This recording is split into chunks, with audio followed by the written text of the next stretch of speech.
नमस्कार, खास मुद्दे में आपका स्वागत है। नमस्कार। और खास मुद्दे में हम बातचीत करेंगे हरियाणा की सबसे गर्मा-गर्म खबर की। कांग्रेस को करीब 1 साल बाद उसका सीएलपी लीडर और प्रदेश अध्यक्ष मिल चुका है। भूपेंद्र सिंह हुड्डा अब बन गए हैं सीएलपी लीडर और राव नरेंद्र जो हैं अब प्रदेश अध्यक्ष होंगे हरियाणा कांग्रेस के। भूपेंद्र सिंह हुड्डा 2005 से लेकर 14 तक 2 टाइम मुख्यमंत्री रहे और उसके बाद लगातार नेता प्रतिपक्ष की भूमिका में है। हालांकि कुछ समय के लिए किरण चौधरी एक बार नेता प्रतिपक्ष एलओपी बनी थी, लेकिन ज़्यादातर समय ओपोजिशन में भूपेंद्र सिंह हुड्डा ही है। तो भूपेंद्र सिंह हुड्डा के जो समर्थक हैं वो उनकी दिल्ली कोठी पर पहुंच गए हैं, उनको बधाई देने वालों का तांता लग चुका है। लेकिन यहाँ जो सरप्राइज पिक है वो है राव नरेंद्र, क्योंकि प्रदेश अध्यक्ष के लिए कयास काफ़ी कुछ लगाए जा रहे थे और जो 1 साल का लंबा अंतराल था, ऐसा कहा जा रहा था कि कांग्रेस की जो टॉप लीडरशिप है वो हुड्डा साहब से खुश नहीं है, क्योंकि 2024 के जो परिणाम थे वो कांग्रेस के पक्ष में आने का जो जिम्मेदारी थी वो हुड्डा साहब की थी। उसके बाद नाराज़गी चल रही थी, लेकिन फाइनली कांग्रेस लीडरशिप ने भूपेंद्र सिंह हुड्डा और उन्हीं के टेन्योर में मंत्री रहे राव नरेंद्र को, जो कि अहिरवाल से आते हैं, एक बार दोबारा से अपनी जो लीडरशिप है हरियाणा कांग्रेस में वो पूरी कर दी है। अब देखते हैं कांग्रेस आने वाले समय में इकट्ठा होकर के कैसे चलने वाली है। हरियाणा कांग्रेस में ओबीसी नेता के तौर पर प्रदेश अध्यक्ष 1977 के बाद अब 2025 में राव नरेंद्र सिंह बने हैं। इससे पहले राव निहाल सिंह 1972 से 1977 तक कांग्रेस के प्रदेश अध्यक्ष रह चुके हैं। जी तो जी देखो, हुड्डा साहब का वैसे क्योंकि 37 एमएलए हैं अभी हरियाणा कांग्रेस के पास असेंबली के अंदर और 48 हैं बीजेपी के पास, तो 47 में ज़्यादातर जो सपोर्ट है वो हुड्डा साहब को ही कर रहे थे। लेकिन चूँकि 2024 का परिणाम जो अक्टूबर में आया था 2024 में, वो इतना शॉकिंग था कि उसके बाद संभलने के लिए मतलब इतना टाइम लग गया। आपको लगता है कि हुड्डा साहब और राव नरेंद्र दोनों एक वो बैलेंस बना पाएंगे कांग्रेस में जिसकी ज़रूरत है? देखो सत सिंह जी, हरियाणा में तो बैलेंस ना एक ही साइड में रहता है। आप कभी भी देखेंगे हुड्डा वर्सेस अदर रहता है हरियाणा कांग्रेस में, चाहे वो चुनाव में टिकट बंटवारे की बात आए, चाहे वो संगठन निर्माण की बात आए, या कोई कांग्रेस का कोई बड़ा कार्यक्रम की बात आए। एक तरफ होते हैं सभी नेता, एक तरफ होते भूपेंद्र सिंह हुड्डा। तो बैलेंस बनाने की बात तो कहीं नज़र आती ही नहीं। हालांकि भूपेंद्र सिंह हुड्डा ना शांत रहते हैं, आप कभी भी देखोगे कोई प्रतिक्रिया नहीं देंगे। कोई पूछे संगठन नहीं बनता, भाई हाईकमान का काम है, जब चाहेंगे बना देंगे। प्रदेश अध्यक्ष नहीं बने जी, एलओपी नहीं बने, बन जाएंगे भाई, तेरे को क्या दिक्कत है। तो कभी वो ऐसे ना तो नाराज़गी प्रकट करते हैं, ना वो कोई छोटी बात कहते हैं, शांत रहते हैं। अब देखो 1 साल होने को है, विपक्ष ने, सत्ता पक्ष ने, आईएनएलडी ने, आम आदमी पार्टी ने, जज्बा ने, बीजेपी ने 1 साल तक नेता प्रतिपक्ष नहीं बना, एलओपी नहीं बने। कांग्रेस को देखो, इनको तो नेता संगठन का भी प्रदेश अध्यक्ष नहीं बन पाए हैं, इनका एलओपी नहीं बन पाए हैं। कोई प्रतिक्रिया नहीं दी भूपेंद्र सिंह हुड्डा ने, और अब एकदम से आके अपना प्रदेश अध्यक्ष भी बना के ले आए और खुद एलओपी भी बन गई। तो कहने का ये है, मैं ये बताना चाह रहा हूँ कि हरियाणा में भूपेंद्र सिंह हुड्डा के अलावा कोई दूसरा नेता ऐसा नहीं है कि जो अपने प्रभाव से संगठन में कोई बड़ी जिम्मेदारी दिलवा दे, या कोई एलओपी खुद बन जाए या किसी को बनवा दे। ये तो भूल जाइए सत सिंह जी। ये तो इनके, अब ये देखो, जब कल ये घोषणा हुई उसके बाद से विरोधी जो है वो बिल्कुल शांत है। अब हालांकि डैमेज कंट्रोल करने के लिए अपने आप को ऐसे कहने लगे कि भाई नरेंद्र सिंह तो कुमारी शैलजा का जो ना आशीर्वाद लेके आए थे, राव नरेंद्र तो रणदीप सुरजेवाला का आशीर्वाद लेके आए थे। और आज सुबह सुबह मैं सोशल मीडिया पे एक ट्वीट देख रहा था जिसमें राव नरेंद्र ने अपनी प्रदेश अध्यक्ष की नियुक्ति को लेकर जिन नेताओं का धन्यवाद किया है उसमें भूपेंद्र सिंह हुड्डा का नाम नहीं है। तो लोग जो है, जो हुड्डा विरोधी है, वो इसी बात पे ताली बजा बजा के खुश हो रहे हैं कि भाई देखो भूपेंद्र सिंह हुड्डा का नाम नहीं लिया इन्होंने, जबकि राव नरेंद्र सिंह सुबह दिन निकलने से पहले बुक्के लेकर भूपेंद्र सिंह हुड्डा के घर पे पहुंच गए।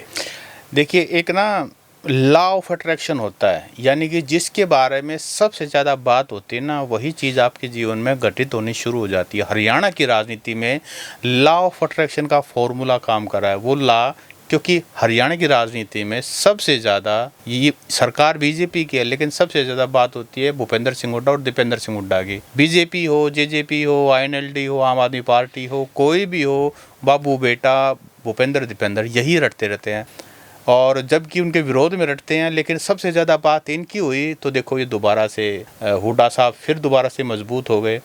और जहाँ तक भूपेंद्र सिंह हुड्डा की बात है, अभी नेता प्रतिपक्ष वो क्योंकि सीएलपी लीडर बन गए तो नेचुरली वो नेता प्रतिपक्ष हो गए हैं, और ये चौथी बार है कि वो सीएलपी लीडर या नेता प्रतिपक्ष जो है वो उसके रूप में हुड्डा रिटर्न्स, एक तरह से आजकल सोशल मीडिया पर भी कि हुड्डा सिंघम रिटर्न्स, हाँ सिंघम रिटर्न्स होता है, हुड्डा रिटर्न्स जो है।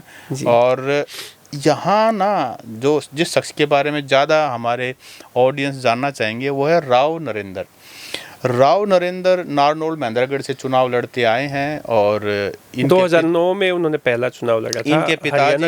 इनके पिताजी राव बंसी वो भी मंत्री रहे हैं हरियाणा सरकार में जी। और अहिरवाल की ही, अगर अहिरवाल के नेताओं को देखें तो ये काफ़ी सॉफ्ट स्पोकन है, हेल्थ मिनिस्टर रहे, और हजका की सीट पर टिकट पर इन्होंने चुनाव लड़ा था। वो जो 5 विधायकों वाला जो कांड हुआ था, उसके बाद वो इधर कांग्रेस में आ गए थे, फिर जोड़ तोड़ की सरकार बनी थी, गठबंधन जो जोड़ तोड़ की सरकार आपको पता ही है, उनके ऊपर मामला भी काफ़ी लंबा चला था, किस तरह से बीच में पार्टी को छोड़ करके आ गए हैं, ये है वो है।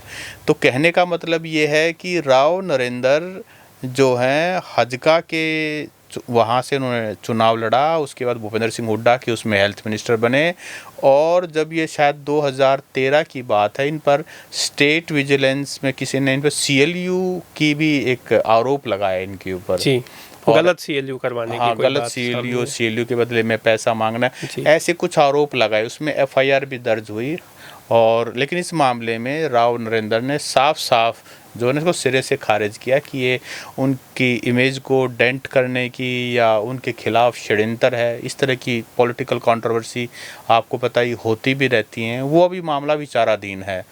तो अहिरवाल प्लस जाट, अब यह अहिरवाल जो है कांग्रेस ने बड़ा सोच समझकर कैलकुलेट करके लेके आए प्रदेश अध्यक्ष, क्योंकि हरियाणा के मुख्यमंत्री नायब सैनी जो है वो बैकवर्ड क्लास से आते हैं। हरियाणा में बैकवर्ड क्लास का एक बहुत बड़ा सेगमेंट है, और अहिरवाल में आजकल काफ़ी, क्योंकि राव इंद्रजीत ने भी काफ़ी टेंशन क्रिएट की हुई है, वो भी अपना हक मांग रहे हैं, अहिरवाल का हक मांग रहे हैं।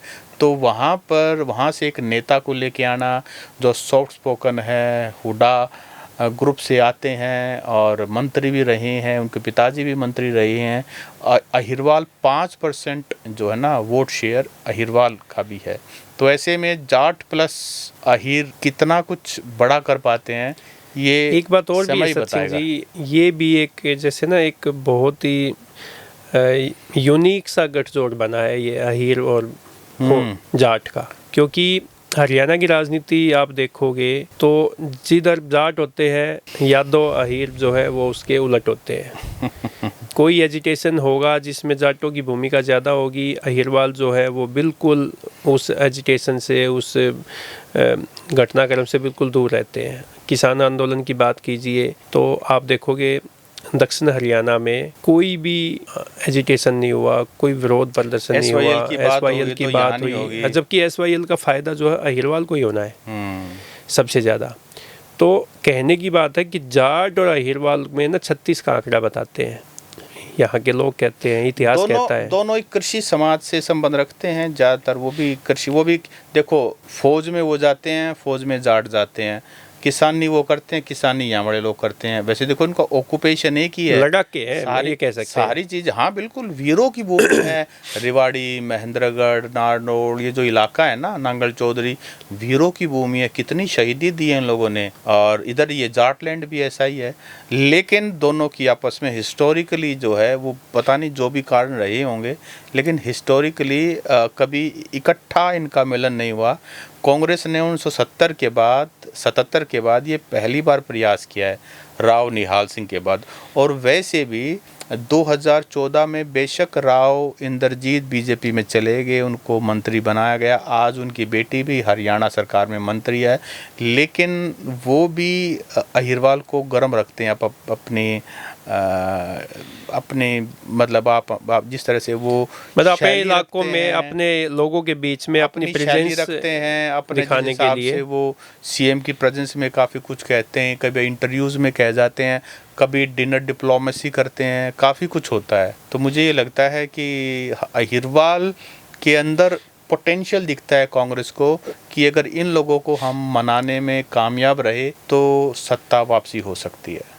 अच्छा, जैसे प्रदेश अध्यक्ष की दौड़ में अहिरवाल से दो और भी नाम थे सत सिंह जी। एक नाम था राव दान सिंह का, लोकसभा का चुनाव भी लड़े, नहीं जीत पाए, विधानसभा का चुनाव लड़े, नहीं जीत पाए, और अब जाके एक अपना ये है जो राव चिरंजीव, हाँ राव चिरंजीव, कैप्टन के बेटे, कैप्टन अजय सिंह के यादव के बेटे, उनका भी नाम था कि भाई वो भी प्रदेश अध्यक्ष की दौड़ में है। हालांकि आज सुबह सुबह मैं देख रहा था कि कैप्टन अजय यादव का भी एक ट्वीट आया हुआ है कि भाई जो प्रदेश अध्यक्ष का जो चयन हुआ है वो सही नहीं है, राहुल गांधी जो चाहते थे शायद वो नहीं हुआ है, नई कांग्रेस बनानी थी, नए संगठन में लोग लेके आने थे, वो ऐसा नहीं हुआ। तो वो बेटे को प्रदेश अध्यक्ष नहीं बन पाए तो वो उनकी टीस हो सकती है। हालांकि पहले भी वो ऐसे नाराज़गी दिखाते रहते हैं, लेकिन राव नरेंद्र जो है वो मुझे लगता है कि अहिरवाल में, क्योंकि बहुत लंबे समय से कांग्रेस में कोई संगठन में प्रदेश का अध्यक्ष की जिम्मेदारी अहिरवाल से कांग्रेस को नहीं मिली थी, तो मुझे लगता है कि अहिरवाल से प्रदेश अध्यक्ष बनने से कांग्रेस को काफ़ी फ़ायदा होगा। फिर बैकवर्ड क्लास जो राहुल गांधी पहले ही इसके लिए अंदेशा जता चुके थे, संकेत दे चुके थे कि हम ओबीसी को अब आगे करेंगे। जैसे हमने भी पहले कई पॉडकास्ट में ऐसा जिक्र किया है कि भाई नायब सिंह सैनी जो है भाजपा से, वो ओबीसी से हैं, और कांग्रेस प्रदेश का संगठन में प्रदेश अध्यक्ष बना के ओबीसी से कुछ ऐसे ये जो बीजेपी के जो नायब सिंह सैनी जी हैं उनके इक्वल कुछ संगठन में खड़ा करना चाहते हैं कि भी कांग्रेस मजबूती के साथ जनता के मुद्दे उठाएं, लोगों के बीच में जाए। तो ये जो अहिरवाल से राव नरेंद्र सिंह को बनाया है, ये मुझे लगता है कांग्रेस को काफ़ी फ़ायदा होगा। और आपको याद होगा कि हमारी जो लास्ट मुलाकात है राव नरेंद्र सिंह से, वो सतपाल सांगवान जी के गांव में हुई थी जी। वो गांव में हुई थी चनैनी में, और उस समय सतपाल सांगवान जी जो पूर्व मंत्री रहे हैं उनका स्वर्गवास हो गया था। तो उनकी अंतिम यात्रा में शामिल होने के लिए राव नरेंद्र सिंह आए हुए थे, और मतलब काफ़ी सारे लोग आए थे, उसमें राव नरेंद्र भी बैठे थे, और हम लोगों ने उनकी बाइट भी की थी। अच्छा, उनके साथ बैठे थे INLD के प्रदेश अध्यक्ष रामपाल माजरा साहब भी थे वहाँ पर, उनसे भी हमारी बात हुई थी, सबकी हमने बाइट भी की थी। तो उस दिन जिस तरीके से लोगों के बीच में, नेताओं के बीच में बैठ के जैसे वो लोगों से बातचीत कर रहे थे, उससे लग रहा है कि जैसे भाई वो काफ़ी मिलनसार प्रवृत्ति के नेता है, और मुझे लगता है कि वो कांग्रेस को एक सूत्र में पिरोने के लिए प्रयास करेंगे, और मुझे लगता है कामयाब भी होते दिख रहे हैं। नहीं, बिल्कुल देखो, यही शायद कांग्रेस भी यही चाहती है। और इसमें जैसे उन्होंने पिक्चर शेयर की रणदीप सुरजेवाला के साथ, और ब्रजेंद्र सिंह ने भी कहा है कि उन्होंने सद्भावना यात्रा जो शुरू कर रहे हैं उसमें राव नरेंद्र जो प्रदेश अध्यक्ष हैं उनको भी न्योता दिया है वहाँ आने का, और उन्होंने स्वीकार किया है कि वो भी सद्भावना यात्रा में कभी ना कभी जुड़ेंगे। तो मुझे लगता है कि शुरुआत तो एक अच्छी है कि सारे फैक्शंस को एक साथ लेकर के चलना। देखो, ये सॉफ्ट स्पोकन है, इससे पहले चौधरी उदयभान थे, तो उदयभान जी ने भी प्रयास तो किया ही होगा, लेकिन बात यह है कि सबको एक साथ लेके चलने का 2024 वाला शौक उस समय नहीं लगा था। अब 2024 वाला शौक लग करके अगर कांग्रेस नेताओं ने कुछ सीखा हो तो मुझे लगता है कि शायद एक अच्छा मौका हो सकता है कि सब इकट्ठा होकर के पहले पार्टी की सरकार बनाए, बाद में फैसला कर ले कौन मुख्यमंत्री बनेगा, कौन डेप्यूटी बनेगा। यहाँ एक और चीज़ हम डिस्कस करेंगे बिफोर वी एंड अप।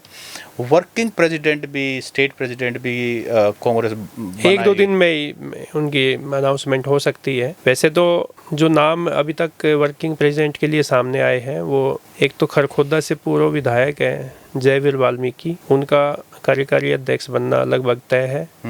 एक रोहतक से ही है, बिलोंग रखते हैं, अनिल सैनी, एडवोकेट अनिल सैनी, उनका भी नाम में कहीं ना कहीं वर्किंग प्रेसिडेंट के लिए लिस्ट में आगे हैं, क्योंकि वो प्रियंका गांधी के साथ यूपी में काफ़ी उन्होंने चुनाव प्रचार किया है। और एक ब्राह्मण समाज से हो सकता है, एक वैश्य और पंजाबी समाज में से नाम सामने आ सकता है। पंजाबी समाज से कौन हो सकते हैं? कोई ऐसा नाम, बड़ा नाम? अशोक अरोड़ा का भी नाम वैसे प्रदेश अध्यक्ष के लिए और सीएलपी लीडर के लिए भी चला था। देखो, मुझे नहीं लगता कि सीनियर मोस्ट पॉलिटिशियन को वर्किंग प्रेसिडेंट बनाएंगे, क्योंकि राव नरेंद्र सिंह से सीनियर पॉलिटिशियन तो है अशोक अरोड़ा, तो ऐसा बैलेंस ही बनाएंगे। तो जो दूसरे नंबर की जो लीडरशिप है हरियाणा कांग्रेस में, उनमें से ही किसी को।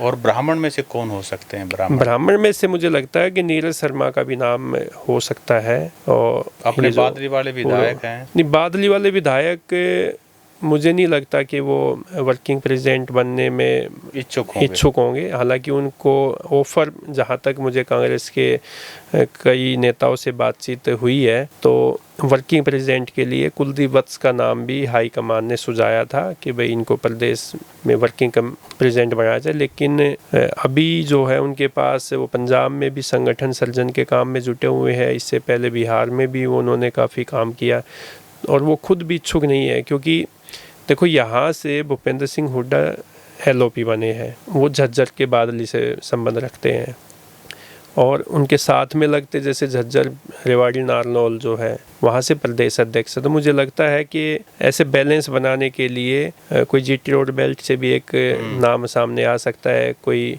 हिसार फतेहाबाद से भी कोई नाम आ सकता है। तो निखिल जो ये नाम है, दिव्यांशु बुद्धि राजा, हाँ, दिव्यांशु बुद्धि राजा, अगर पंजाबी कम्युनिटी से किसी का नाम आएगा और युवा को मौका देना चाहेंगे तो दिव्यांशु जो है वो प्रदेश के भी पिछले दिनों अध्यक्ष रह शादी में भी दीपेंद्र सिंह हुड्डा गए हुए थे। तो ऐसे किसी युवा एनर्जेटिक, जो राहुल गांधी की सोच ना कि नए चेहरों को लेके आएंगे, तो उसमें नए चेहरे जो है वो वर्किंग कमेटी, जो वर्किंग जो प्रेसिडेंट है, उसमें नाम सामने आ सकते हैं। तो साथियों, आपको क्या लगता है कि जो कांग्रेस पार्टी की नई लीडरशिप अब हरियाणा प्रदेश में है, हुड्डा प्लस राव नरेंद्र सिंह, आपको लगता है कि क्या सबको इकट्ठा साथ लेके चल पाएंगे? और इसके अलावा आपका क्या कहना है वो हमें कमेंट करके बताएं। नमस्कार।